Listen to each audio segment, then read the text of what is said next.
小麦がパンになりました。プリミティアプレイヤーエールです。今回は人力オーブンを作ってみようと思います。人力で加熱する仕組みを作って、火を使わずにパンが焼けるようにしたいので、うまくできたら、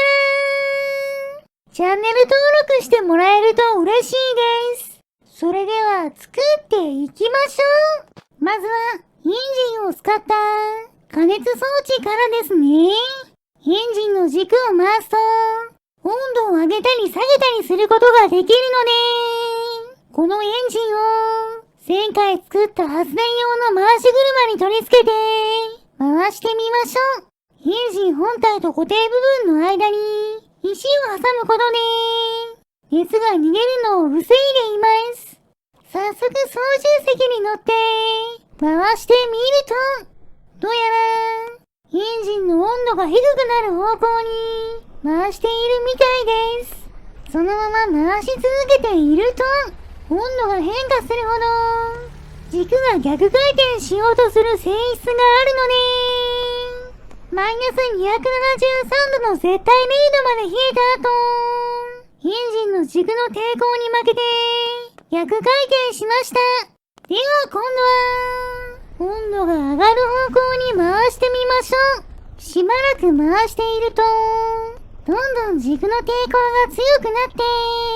358度になったところでほとんど回らなくなりました。この回し車を使ったエンジンでの加熱はこの辺が限界みたいです。そこでもっと別の方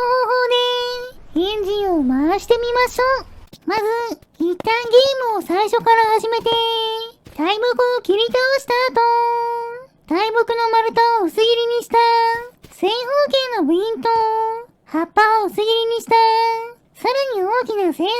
形の部品を設計図に登録しましょう。その後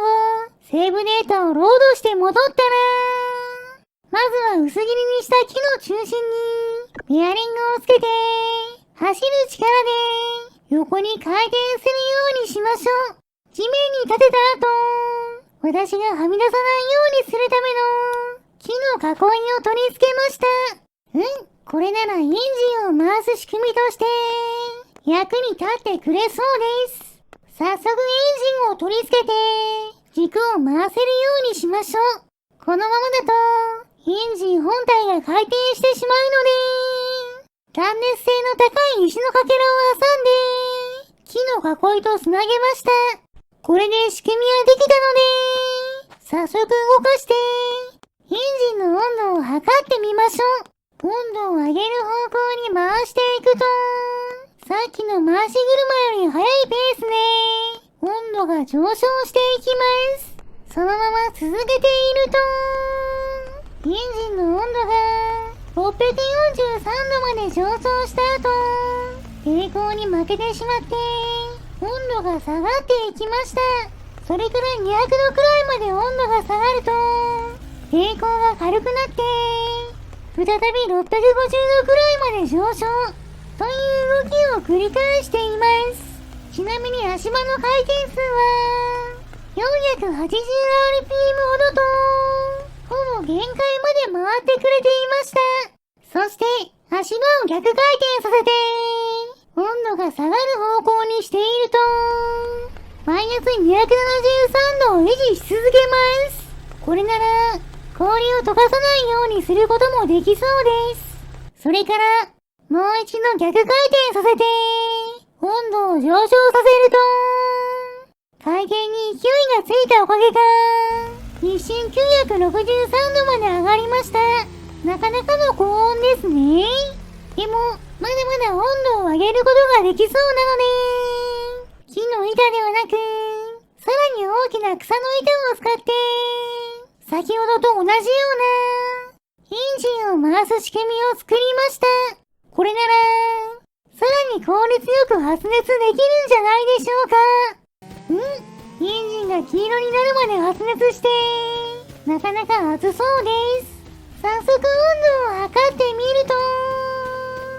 最高温度は2775度でした。さっきの木製の仕組みより、かなり効率よく発熱できるみたいです。でも、せっかく発熱しても、エンジンが逆方向に軸を回す力が発生して、温度が安定しなくなるので、もっと安定して発熱できそうな、モーターとタング線を使った仕組みに、組み替えてみましょう。最小サイズのタング線のかけらに、電気を流して発熱させて、温度を測ってみます。すると、ぐんぐん温度が上昇していって、最大2622度まで発熱してくれました。さっきのエンジンより若干低いですが、安定してこの温度を維持できるので、こっちの方が使いやすそうです。ここで、この時の電力が、バッテリー何本に相当するのか、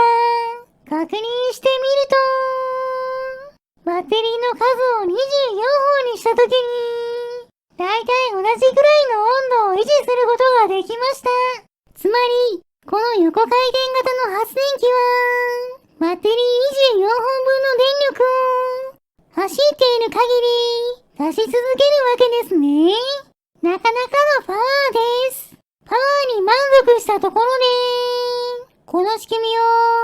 オーブンとして使えるように、改良していきましょう。使いやすいように、私が乗っている部分の近くに、タング線のかけらで加熱して発熱させる、古代の合金の板を取り付けました。草の糸を回して、古代の合金の温度を測ると、だいたい900度ぐらいを維持し続けることができます。でも、このままだとパンを落として、足場が燃えてしまいそうなので、古代の合金の板の位置を、さらに外側に移動しました。では早速、こちらの小麦を古代の合金の板に置いて、熱でパンになるか、試してみましょう。小麦を置いて、草の糸を回していると、あれ？古代の合金の板は、800度を超えているのに、その上の小麦は、24度と、かなり低いです。それでも、本当にゆっくりしたペースで、温度が上がっていますが、かなり遅いので、小麦を分解して、4分の1にしてみました。でも残念なことに、温度の上昇が遅すぎるのは変わりません。これでは150度になってパンになるまで、とんでもない時間がかかりそうなので、もう少し工夫して、焼き上がるまでの時間を短くしましょう。加熱するとき、なるだけ多くの部員を小麦に接触した状態にするために、古代の合金の短い棒をたくさん組み合わせて、板状にすることで、たくさん加熱した部品が小麦と接触するようにしてみましょう。先ほどの板の代わりに取り付けて、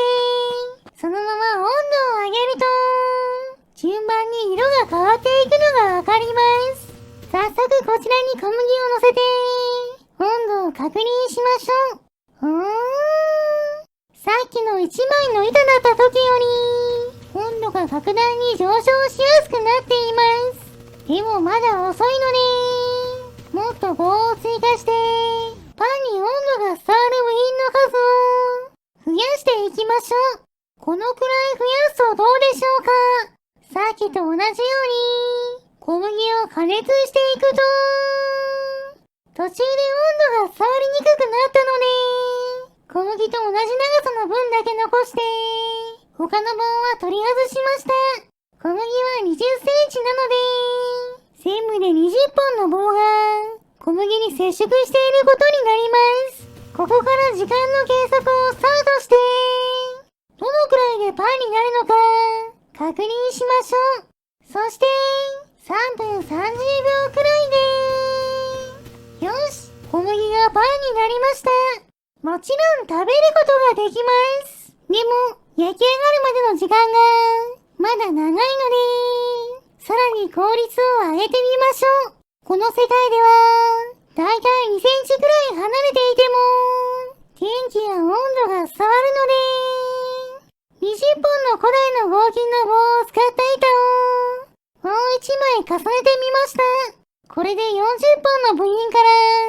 小麦に熱が伝わるはずですが、今度はどれくらいでパンが焼き上がるんでしょうか。先ほどより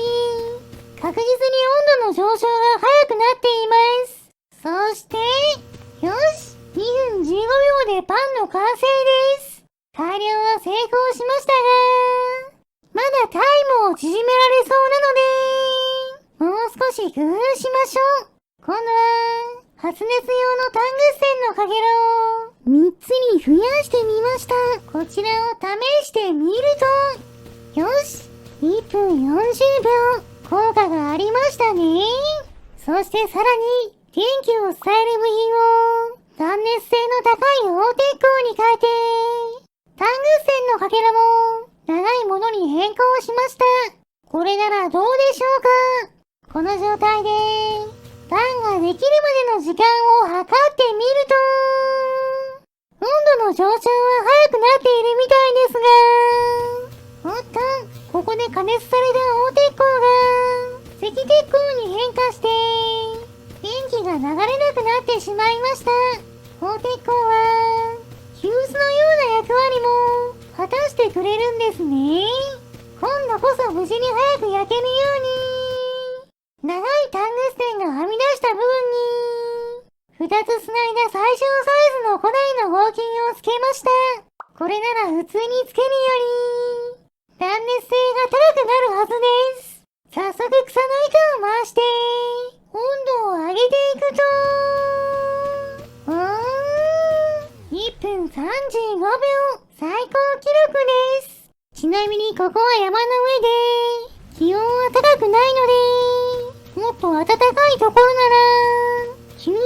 くらいで焼くことができそうです。それではパンを食べ過ぎて飽きてきたので、